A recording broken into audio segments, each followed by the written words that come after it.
Bonjour à tous, toujours très heureux de vous retrouver pour une nouvelle édition. Voici les titres de ce jour. L'association Arbre Fromager est désormais en partenariat avec la ville de Matoury. L'Arbre Fromager en partenariat avec la ville de Matoury propose des consultations psychothérapeutes. Si vous êtes une femme victime de violence et que vous souhaitez en parler, prenez rendez-vous avec un psychothérapeute spécialisé dans l'accompagnement. Il est à noter que le rendez-vous est gratuit et confidentiel. Pour plus d'informations, contactez le numéro ci-dessous. Une partie du quartier de la Levée a passé 27 heures sans électricité. 20 et 7 heures, c'est le nombre d'heures que 26 foyers du quartier de la Levée ont passé sans électricité.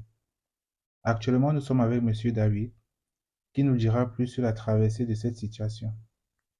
Bonjour, je suis David Grousset, je suis donc président de l'association de quartier de la Levée et merci à Yana Salam de me recevoir aujourd'hui.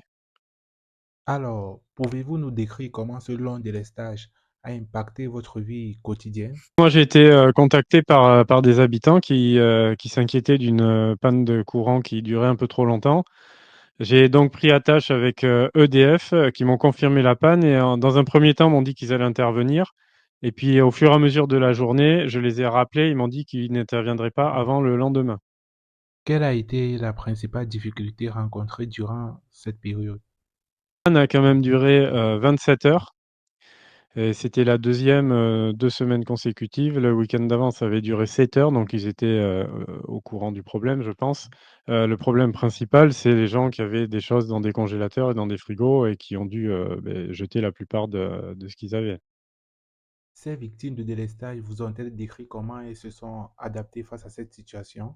Il n'y avait pas vraiment d'adaptation. Soit ils ont amené, ce qu'ils avaient chez des amis qui avaient encore de l'électricité, soit, ils ont perdu ce qu'ils avaient, hein.